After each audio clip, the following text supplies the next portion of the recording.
Hey y'all, welcome back to my channel. Today I have a design video for you. So I will start with the nails filled in and finish filed and ready for design. Alright, so we're going to start with the Light Elegance Tiny Diamond Gel Polish. And I will be using this on the ring fingers. I'm going to do one layer of this.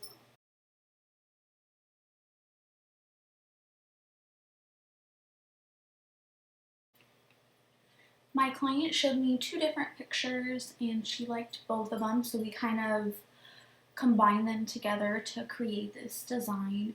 And one of them was the see-through nail, so we did trim that nail down and re-sculpt out the free edge for her so we could have more of that clear tip on it.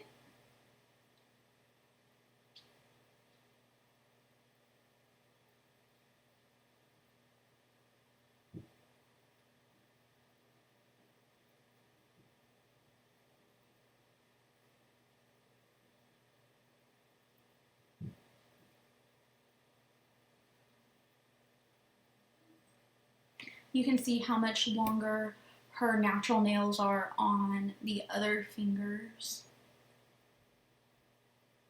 And I'm just having her cure those while I'm working back and forth. So every time I'm applying a gel polish, I'm having my client cure it while I work on the other hand. And next we're going to be using Light Elegance's white swimsuit. And it's one of their color gels. And I'm going to be using their gel color brush to apply it with. I'm going to be putting this color on her pinky, her middle finger, and her thumb. And I will be applying 2 layers of this to all of those nails. It doesn't have to be super perfect for the design we're doing because we will be going in.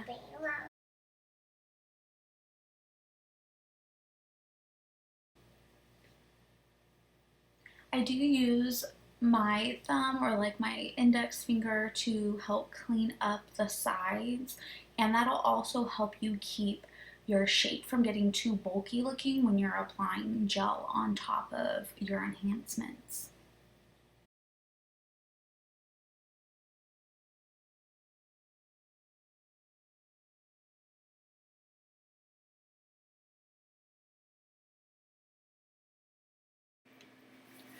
I love to use a striping brush to help perfect the cuticle and sidewall area and get everything nice and smooth.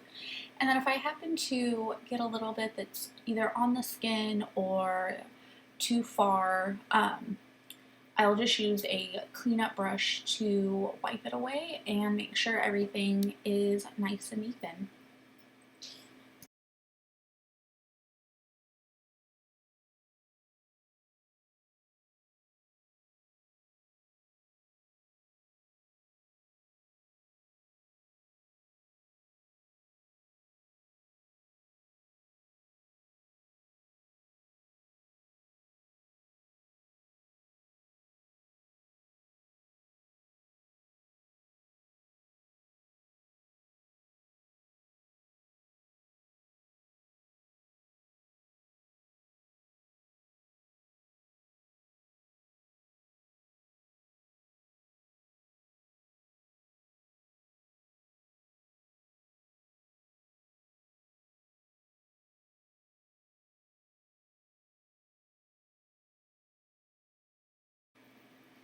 I went ahead and sped up the rest of me applying the white polish to the nails.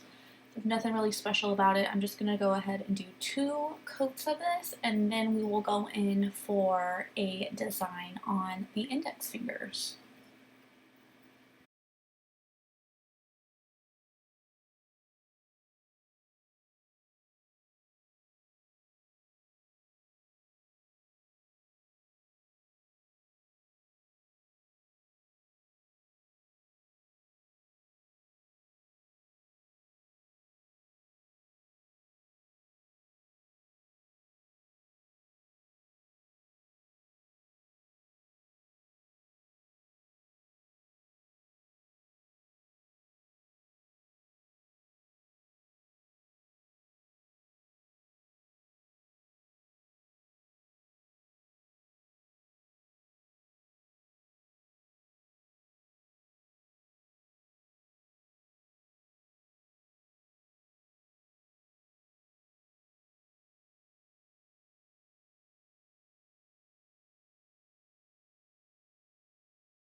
I'm going to take some more of the Light Elegance white swimsuit and apply it to the top and bottom of the nail and then kind of fade it towards the center, keeping the bulk of the product at the top and bottom. And then we will be using Light Elegance Easy Breezy to draw a little like swiggle through the center of these two. And we're going to sort of marble them together and just blend it until you're satisfied with the way it looks. I actually love the way that these two colors came together in the design it made. I think it was so beautiful and would love to do it on a full set of nails. I do the same exact steps on the other hand on the index finger, but I was completely out of frame for it, so I just went ahead and cut that out, and then we will go into the next part of the design. I'm working with both of these colors wet also. I'm not curing anything until I'm completely happy with the way the design is coming together. If you were to cure it at any other point in this, it's going to set it in place and you won't be able to manipulate the colors into each other anymore.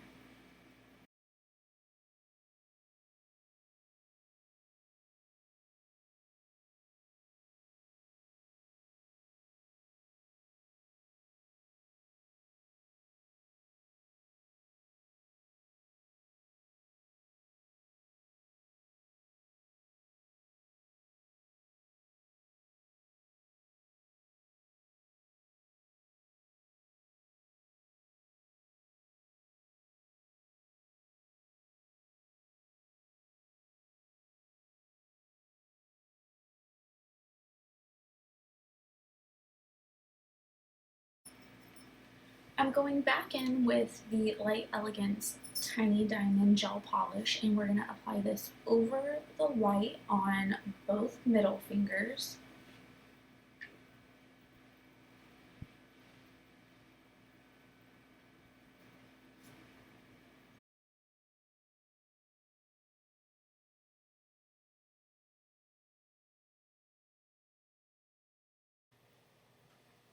Going right on top of the cured gel, I'm going to take this Light Elegance Pretty and Gold Sparkle, and I'm just going to be tapping this into the nail. Because it isn't a tack-free top coat, you can't really rub it in like a chrome. It didn't work too well like that. I kind of was trying that and it wasn't giving me the effect I wanted.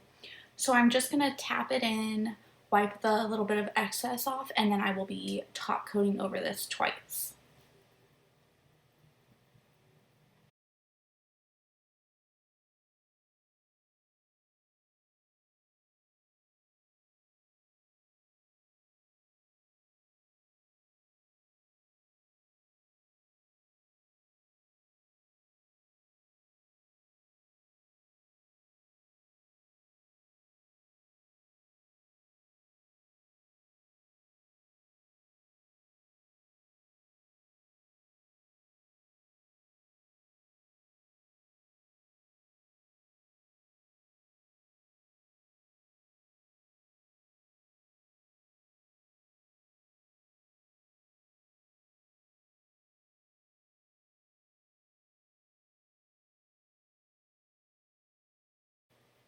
To go over that glitter, the first top coat I'm going to use is the Gel Bottle Ink Shiny Top Coat.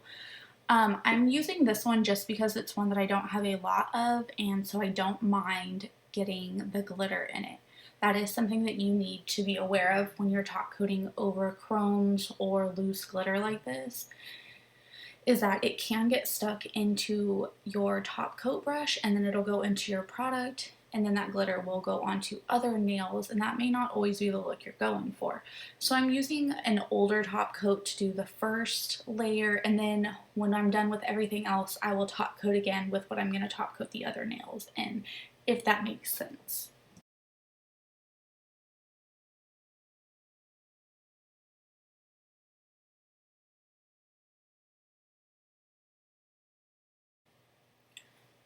To get the nails ready for stamping, I'm going to be putting a matte top coat on them, And I'm using the Light Elegance matte top coat because I actually don't love this one, so I don't mind kind of wasting it to do the stamping on top of, because we will be using a shiny top coat at the end. This is not my preferred matte top coat, but it does work well in this instance, and I'm able to use up the product without just completely wasting it and throwing it away. Once those nails are cured, we will be wiping them off with a lint-free wipe and some alcohol, because that is not a tack-free top coat, so we do need to get that inhibition layer off.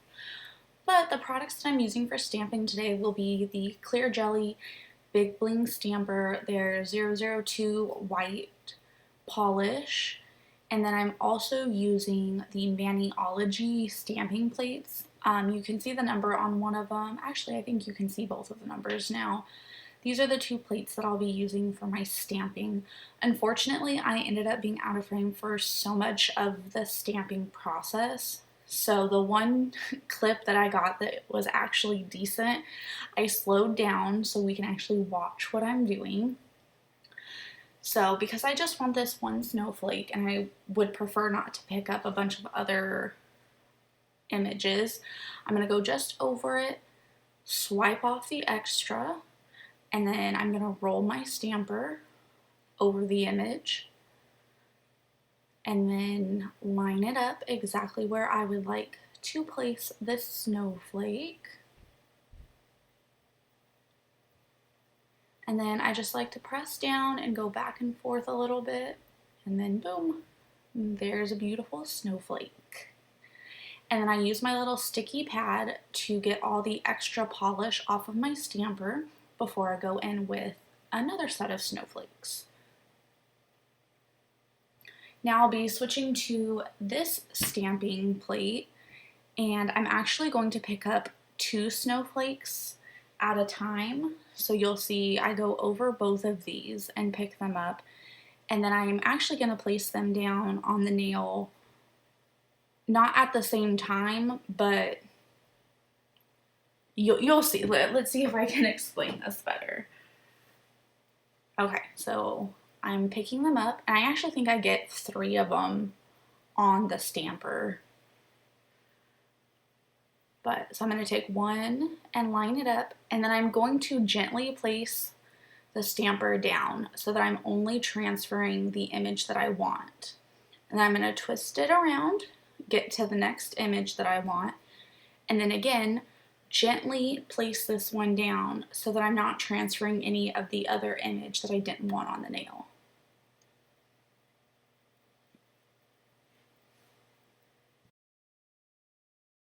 And then I have just a little clip to show you the index finger and what it looked like, but I didn't get the actual stamping process on camera.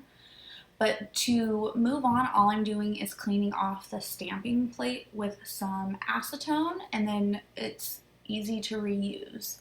Now I'm going in with my Valentino top coat to top coat over all of the nails. I actually forgot that we were going to be applying some crystals, and so I went in with top coat, and while I was doing it, I was like, oh yes, we're doing crystals. So I actually top coat the middle fingers twice, even though I wouldn't necessarily do that. But this is one of those things where if you make a mistake, it's really not that big of a deal. I'm just going to go in with my Swarovski crystals, and then we'll top coat again after.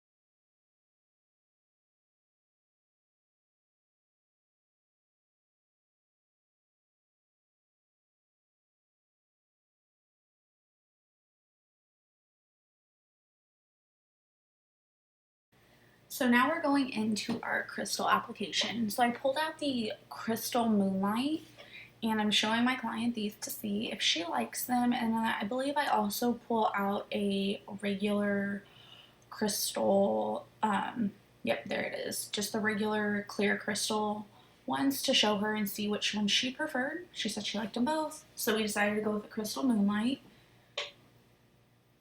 And I will be using the gel bottle ink rubber top coat, and I'll take a little bit of that out onto a palette and then use a small detail brush to apply it to the area where I'm going to be putting my crystals.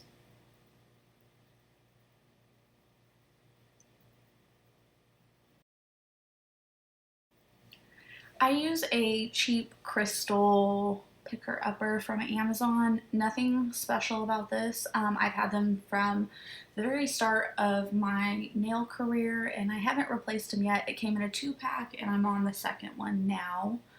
But I'm just going to start with the largest size, which I believe is a 9. And then I'm going to go in with 7s, I believe, on the sides of the 9. And then in with 5s on the side of that. I believe those are the sizes that I'm using here. I typically don't go over a size 9 in most of my crystal application. I don't love really large crystals unless it's a shaped crystal. As far as the round flat backs, I prefer daintier looking ones. I like more jewelry looking crystal designs, but that's just my personal preference and what my clients tend to go for as well. And then once the crystal application is done, I just have my client cure it. And this step is really important. I make sure that they are cured extra long because we want to make sure everything is completely set and we don't want to lose any crystals.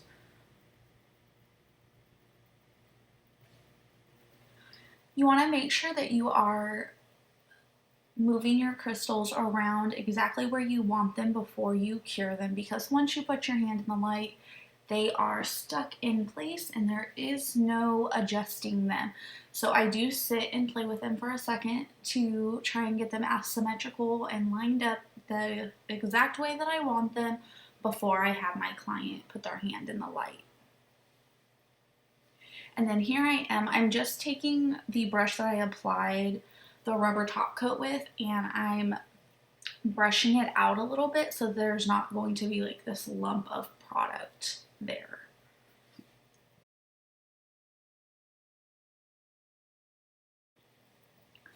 Once those crystals are completely cured into place, I'm going to take my top coat of choice. So I'm going back in with my Valentino top coat and I'm going to top coat around the crystals.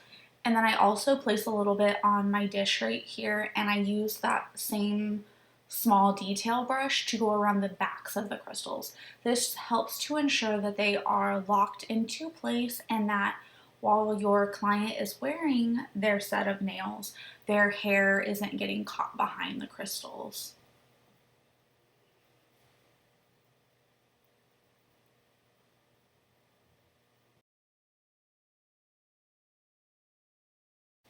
Now that we are all done with our design, everything is top coated and cured and ready to go, I'm going to be using the C&D solar oil for my cuticle oil. This is what I usually use. Rub this in and then I'll be using a clean lint-free wipe just to remove any of that extra oil off of the nails. It will add a residue, like a film to the nails in pictures that doesn't look the best. So you want to make sure you wipe any extra off before you take pictures of your nails. But that is the end of this video. Thank you guys so much for watching. If you have any suggestions for other videos, please leave them down below.